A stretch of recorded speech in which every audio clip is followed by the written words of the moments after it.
very grateful to have you here with us today. I want to also recognize some of my colleagues from the Center for Social Concerns who are joining us as well. Lula Moyo, as usual, is going to be working her magic with the chat box and with breakout sessions and all the technical aspects of the Zoom session today.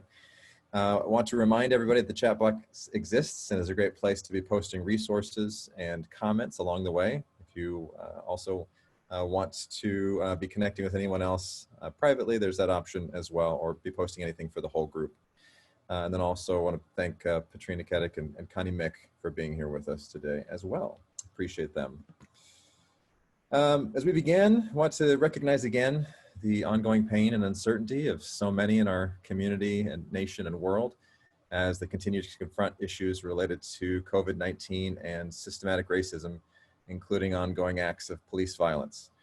We remember George Floyd, Breonna Taylor, Rayshard Brooks, their loved ones, and the many others who have suffered and who continue to suffer. And so with that in mind, I invite you to join us for a brief prayer to begin today's session. God of justice, in your wisdom, you create all people in your image without exception. Through your goodness, open our eyes to see the dignity, beauty, and worth of every human being. Open our minds to understand that all your children are brothers and sisters in the same human family. Open our hearts to repent of racist attitudes, behaviors, and speech which demean others. Open our ears to hear the cries of those wounded by racial discrimination and their passionate appeals for change. Strengthen our resolve to make amends for past injustices and to make right the wrongs of history. And fill us with courage that we might seek to heal wounds, build bridges, forgive and be forgiven, and establish peace and equality for all in our communities. In Jesus' name, amen. So with that as our context, again, we welcome you to our Engaged Learning Forum today. These learning forums, we've been holding them weekly during the summer around a monthly theme in general. This month, our theme has been a little bit different. It's been mostly special topics responding to current events and opportunities, including a conversation earlier about the return of students to campus in early August, and then our conversation last week about racial justice and community university partnerships. I encourage you, if you're interested in the things that we've talked about in these previous sessions, to visit the Center for Social Concerns website. We are posting recordings and summaries of each of those sessions over time. Our topic next month will be advocacy for nonprofit missions and funding. This grows from a number of comments that we've received from you and from others in the area, talking about how the change to online programming, distance programming, and just the fact that some things that a lot of us have been doing in the past are no longer possible for at least the next 6 months, maybe longer. And all that has meant that there is a new approach that we need to be taking to establishing the value of the work that we do, making sure that we're evaluating it well, making sure that we know what we're doing, making sure that it works as well as we hope it would, and to be thinking how to communicate that to others, including potential funders. So the focus is going to be on communicating purpose and value in a new context, including evaluation, grant writing, hosting online events, and things related to that. So in July, the topic again will be advocacy for nonprofit missions and funding. So I hope you will look for the invitations that will be coming out in the next couple of weeks with more details about the specific weekly topics that we'll be discussing, and hope that you can continue to join us. A couple of housekeeping issues just before we begin with today's topic. Again, invite you to spread the word about these events. We'd like to have as many people join us as possible, but again, they are meant to be useful for you. So join us when the topic fits and when you have time, but don't feel any obligation to attend every week, and come to whatever events will be most useful for you. Please also take the opportunity to provide feedback. We generally send a feedback survey after each session. So look for those and do tell us what we could be doing better and what features of these discussions you find valuable. Then with that, we have just two special announcements before we begin. First, we want to just note again that in light of ongoing concerns about COVID-19 and in an effort to have a responsible approach to that Notre Dame recently announced that classes on campus will resume in person on August 10th and will end the week of Thanksgiving. Fall break has been canceled to limit student travel during the semester. I want and recognize that that affects the ways in which our students can be interacting and partnering with your organizations. We are committed to be thinking through what those changes look like and how we can be supporting virtual engagement opportunities at this time. The Center for Social Concerns continues to be fully supportive of as many responsible and healthy options that we can create for students to be partnering with you and to be working towards the furtherment of your goals. Please do help us innovate and think about what is possible at this time. Second, the Center for Social Concerns is launching a special podcast series titled Speaking of Dignity, Workers on the Front Lines and the Common Good. The first episode is currently being worked on and is yet to be launched, but the focus of these episodes will be the experiences and stories of individuals who have continued to be at work during the pandemic, often in underpaid and under-resourced jobs. So the first episode, as I mentioned, is being recorded right now, and we'll focus on the experiences of a grocery store employee and a mail carrier. When we announced this, I wanted to let you know about this, both to just say we hope that you can find some value in these and to listen to them, but then also to help us know who we might include in future episodes. So if you have any recommendations or suggestions of individuals who might like to be interviewed as part of this podcast series or would like to be a part of it in any way, please do reach out, let us know. You can reach out to me directly, send me an email, and let us know if there's anyone in particular we should be in contact with. We can also be sensitive to any concerns about privacy or anonymity in that process as well. We hope to be posting a couple of episodes a month. So with that then, thank you for being patient with those announcements. And today we are blessed to have, I think, an exciting opportunity to discuss. So as all of us know, spreading the word about volunteer opportunities and then having any type of volunteer management software or strategies is an ongoing and seemingly universal challenge in community organizing and community efforts. Something that we have thought about a lot directly at the university, at Center for Social Concerns, tried to think through what we can be doing to help organize our students, to help connect our students with you and with your organizations. And so we've been talking a lot about this with other folks in the area, and recently the opportunity came up to have a conversation about potentially developing a community-wide platform that could be used by essentially as many people as wanted to, as many organizations as wanted to in the South Bend, Michiana area. And that would include nonprofit organizations, that would include higher education institutions. So Notre Dame would definitely be a part of that effort, St. Mary's, IUSB, and others. That's still in the very earliest stages of discussion.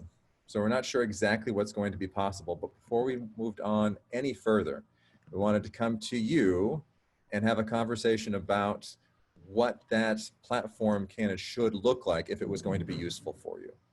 So the conversation today is to talk about first the strategies that currently exist. You know, what is it that we're currently doing to track opportunities, to publicize those opportunities to volunteers writ large, not just university students, but anyone in the area who might want to participate in them. To share that information, and then to track who's participating, to communicate with those volunteers, and to think what would be a useful addition to those efforts. What would a software platform need to look like to be useful for you and for your organization? That would include features, and that's the primary purpose of today's conversation, but we could also talk about how to make sure that's a sustainable option, because we recognize that it's going to take then technical support over time. So if you have any thoughts about that, that would be welcome. And I want to note too, that this is, again, a first conversation. We look forward to coming back to the topics that are brought up today and to continuing to talk about this with you, because if we do create anything, we do invest resources, It's going to have to be in something that's going to make sense for the community and for a long period of time.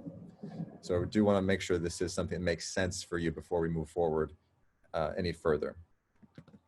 So with that in mind, want to just, as we often do, start out by splitting into some small groups, having some smaller interactive discussions, and encourage you to first take the opportunity to introduce yourselves to anybody else in the session, of course, if you don't know the people in your group. But then also would ask you to think about a couple of questions and talk about a couple of questions. The first is just broadly, what volunteer management software and strategies does your organization currently use? And we'll post these in the small group sessions as well. But then also, what benefits and challenges have you encountered in your current approach? So if we could just take this time to start thinking about what our, each of our organization's current experience has been, and maybe what we would like to see different or maintained in the future. We'll do that for about 10 or 15 minutes, and then we can.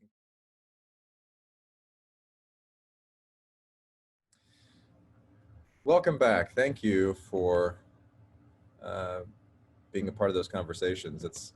I've got to say, I'm not always able to be a part of those small group discussions, but when I can, they're my favorite part of these events. Just the chance to talk with people one-on-one about their work and about what's going on is fantastic. We always like to start this last part of these sessions by just opening the floor to anybody who wanted to share anything that came up in your small group conversation. If there's anything you'd like to share with the larger group, be it something that was shared or a question that came up as a part of it. Anybody have anything they'd like to talk about based on those small conversations?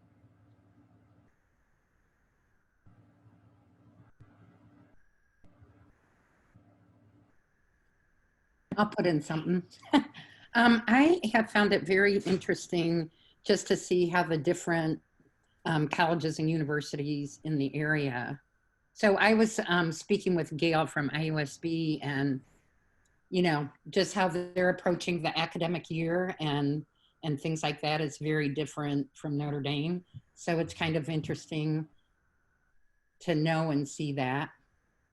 And then I've spoken with Rebecca and St. Mary's to see what having students might look like, having or not having them as either students from a class or just volunteers. And I guess it's sort of like planning as though everything's a go because you have to, and then kind of thinking that, oh, this could all be shut down in a second, if something, so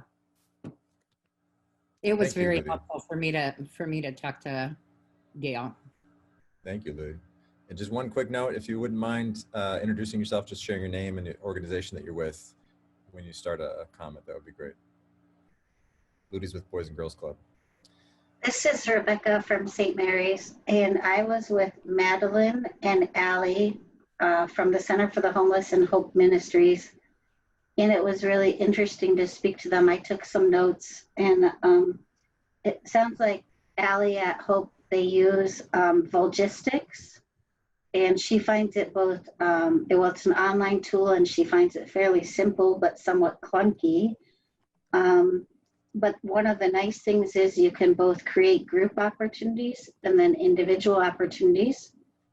And also a nice feature is that you can have different opportunities assigned to different coordinators within the organization so that the kitchen person can be in charge of the kitchen opportunities.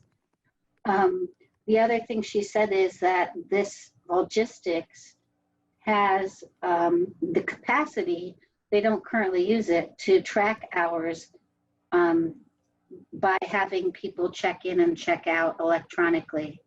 But obviously the hourly tracking would be tied to, that would require some kind of check-in and check-out procedure, which they don't currently utilize at Hope. But Madeline is a girl of my own heart, and she was like, we use paper calendars and a sign in and sign out sheet at the front desk. and she hates technology, which I also do. And so she said, y'all just figure this out and let me know what you decide, and then we'll do it. Which is kind of like, I'm with her on that, but yeah, that was kind of what she said. Is that accurate, Allie and Madeline? Yeah. Well, Madeline, we are considering having a 19th century, letter-based version of this, right? We can send letters to each other back and forth. I'm kidding. That would be great. If you could just get like carrier pigeons to do that, that would be even better. I would prefer that. Well, I am writing that down on a piece of paper somewhere, if I have one in the house somewhere. Appreciate that. Allie, can I ask a quick question? So what was the name of the platform you use again? So it's called Volgistics, and it sounds weird. It's VOLGISTICS.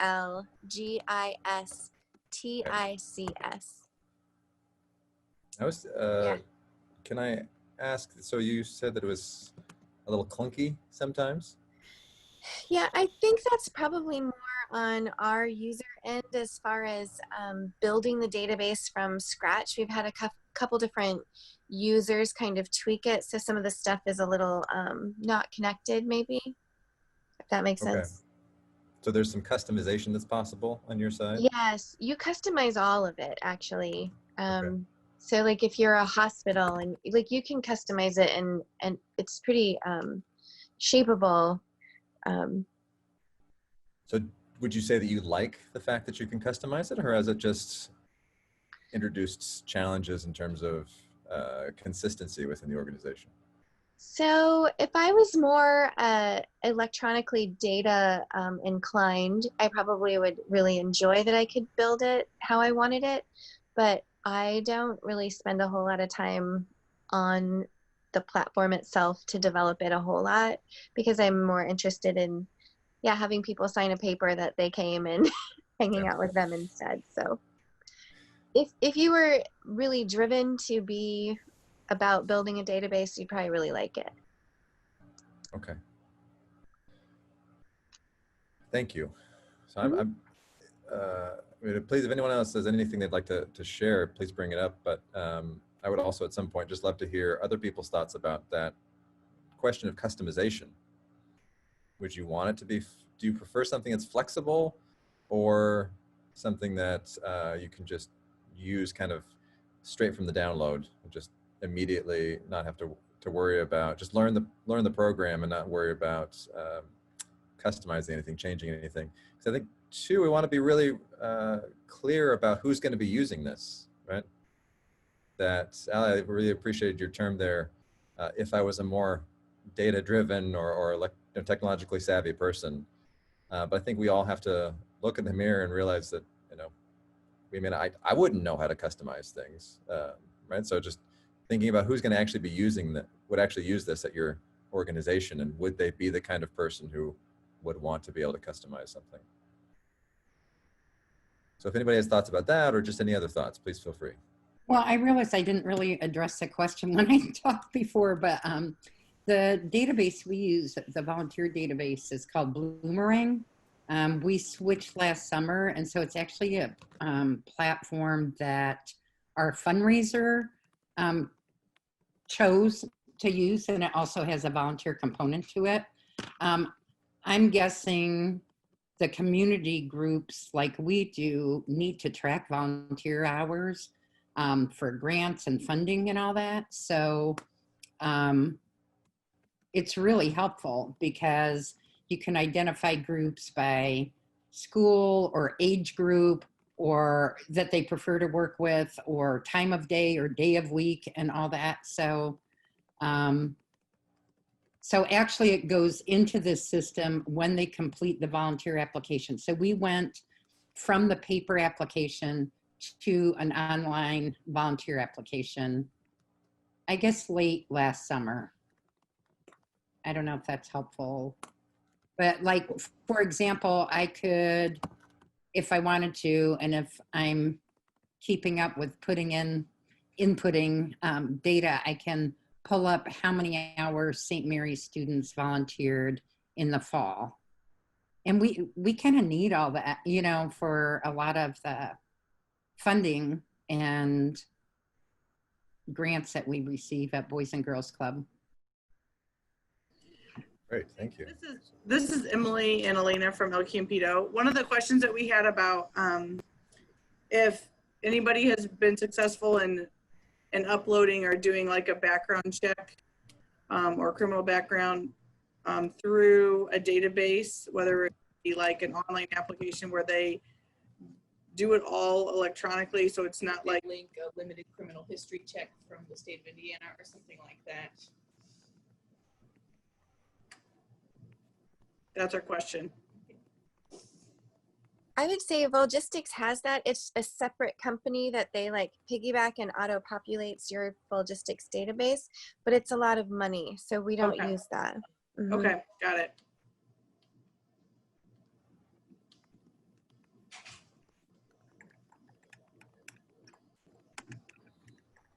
So that's still a separate process for most of you then, even if you have an online application or a database, you still are having to figure out and track those approvals separately. And I think it's useful to note here, I really appreciate that comment, Emily, because I think that's really relevant for a lot of folks.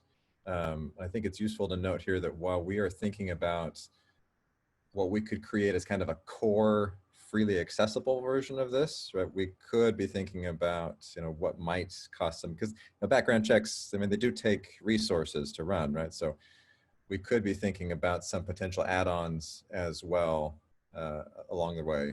We talk about this too, so I appreciate you bringing that up.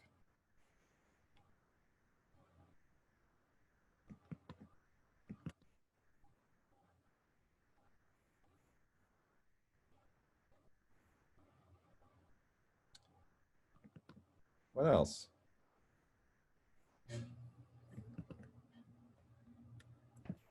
In one of our conversations, not this one today, but a conversation that I was part of last week, there was some conversation about a more of a community-wide calendar aspect. Would that be something that as nonprofits you would find valuable? Or is that like too much?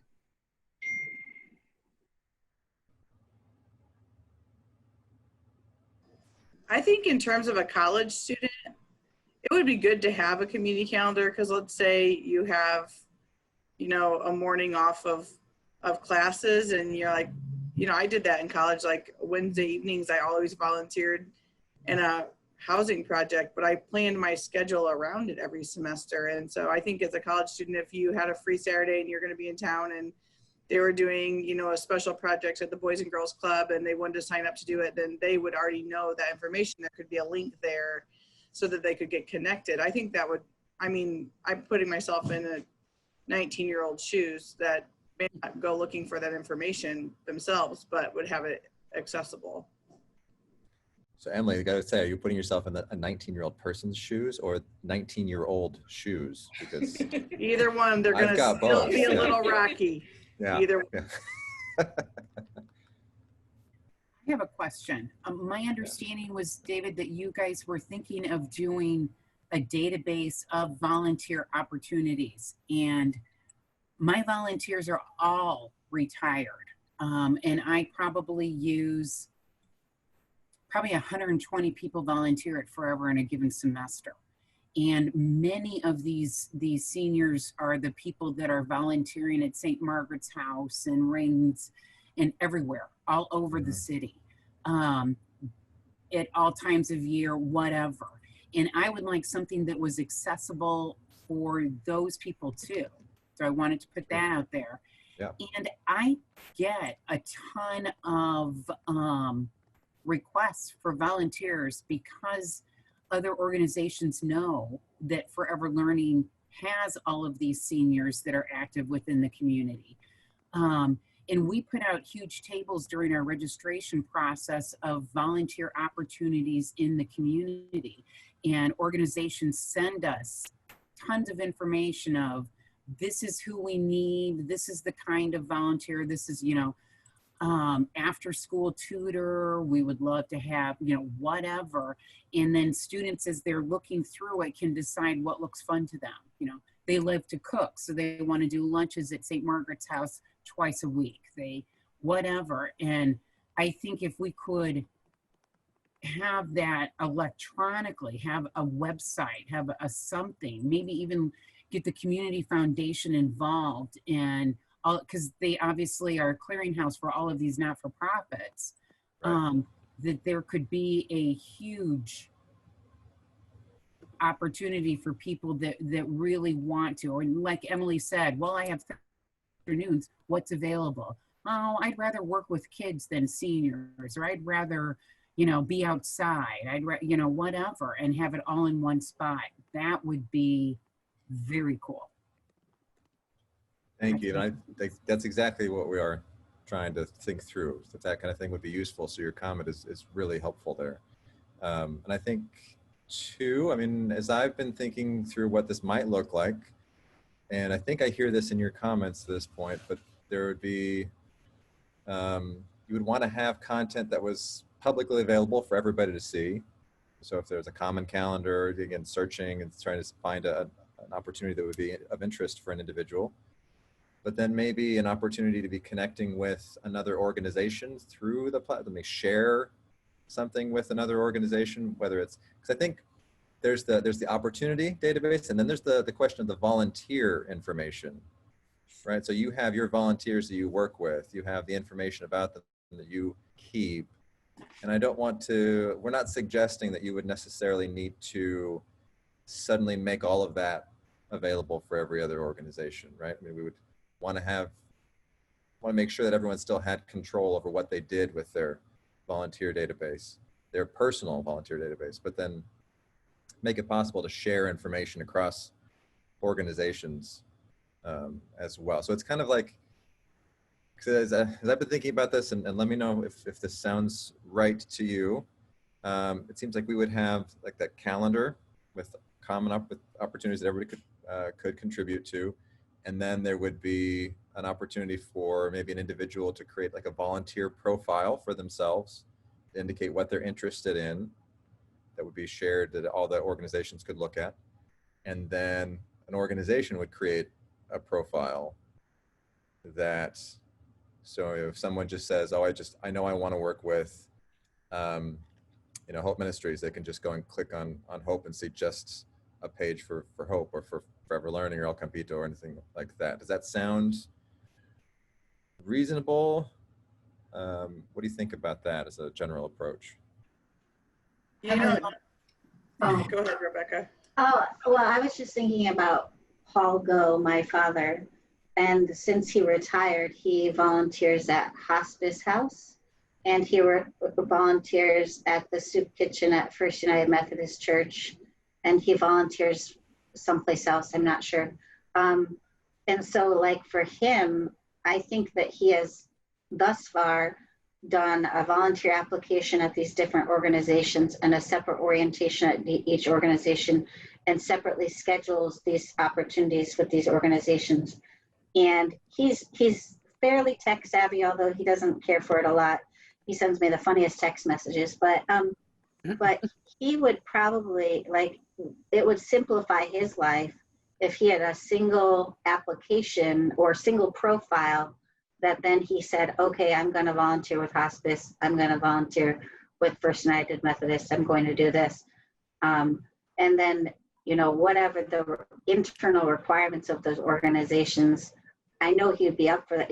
He's done all of the training at Hospice, which is significantly different than the soup kitchen, but he could track, if he ever wanted to, how many hours and those agencies could track how many hours he's contributed to them.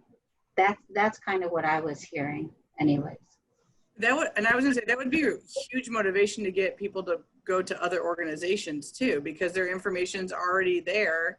And they're like, oh, I'm gonna go try out, Hope Ministries today, or I'm gonna try over here, because there would be one single spot. I was gonna say, my husband is a musician, and there is a website that's like that for people who need musicians at a gig, and then there's musicians that are already registered. It's kind of like that same thing. It's called Gig Salad, and it's a really funny name, but you can go on and pair up with what your needs are and who would possibly be the vendor for that event. So if somebody needs a string quartet at a wedding, then they're not going to pull for my husband who's a jazz piano player.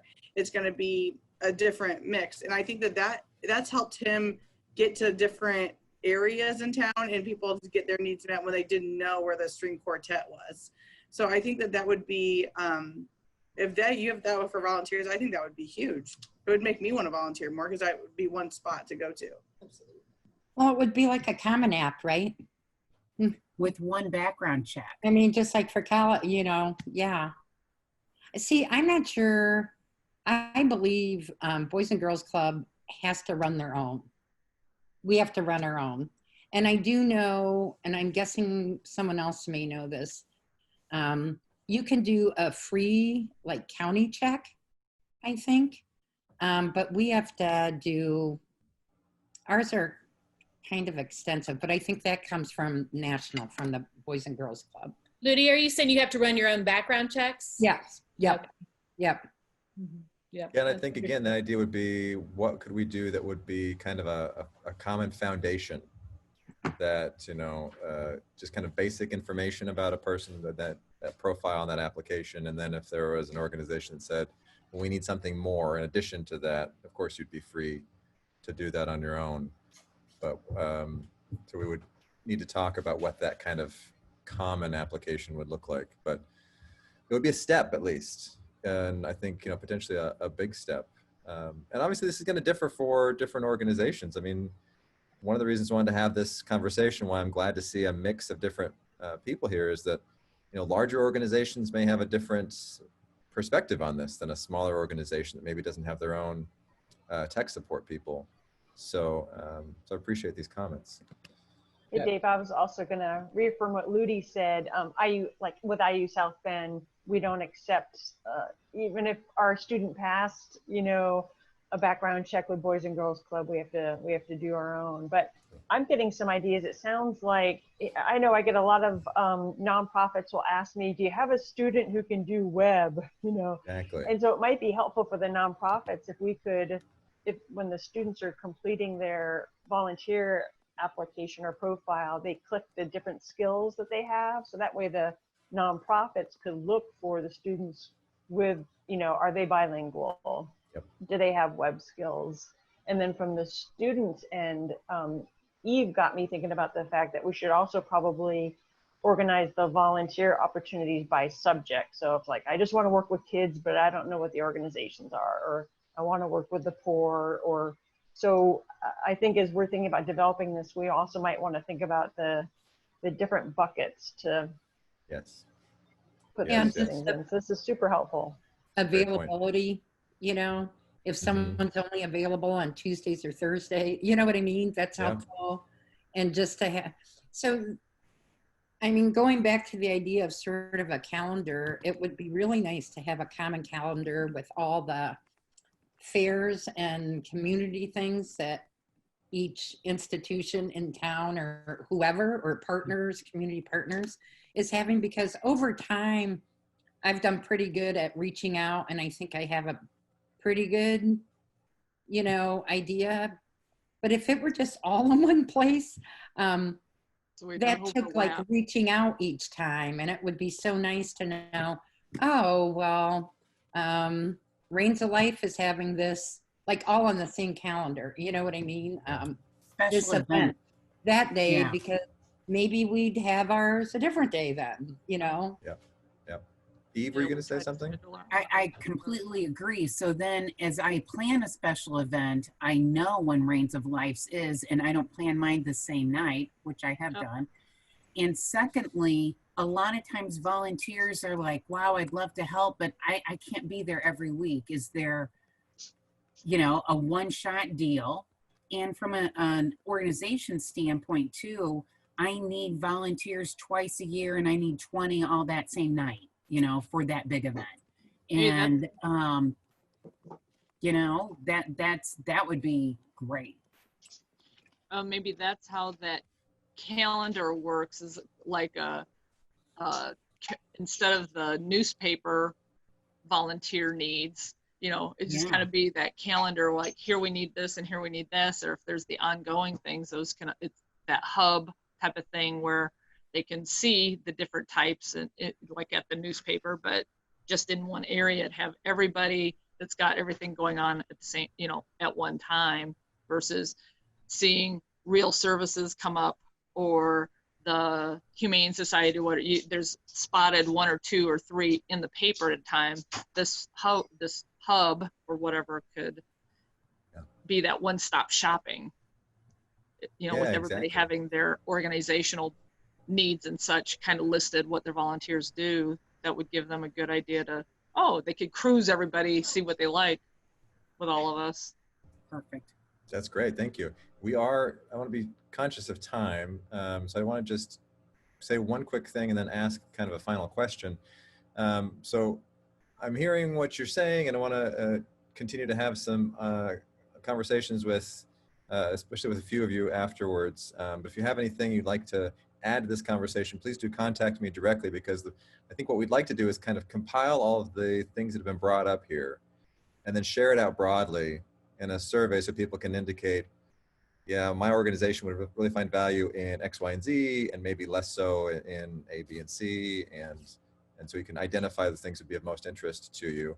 We can get kind of a broader sense of where everyone's at with these features. But then, Emily, your comment in the chat box about making notes about volunteers brings up a really interesting and I think really important question. You know, is it like an Uber style evaluation that we're talking about, right? Do you give a volunteer a certain number of stars for their interaction with you, right? And that I don't know if we're seems going very that far. weird. That seems very weird to say, right? But so I'm not endorsing that necessarily. I just want to bring that up as an idea, right? Would it be useful to include some type of evaluation or notes about an individual volunteer? I don't think we would want to get into the other way around with volunteers rating organizations. That seems like a mess just waiting to explode.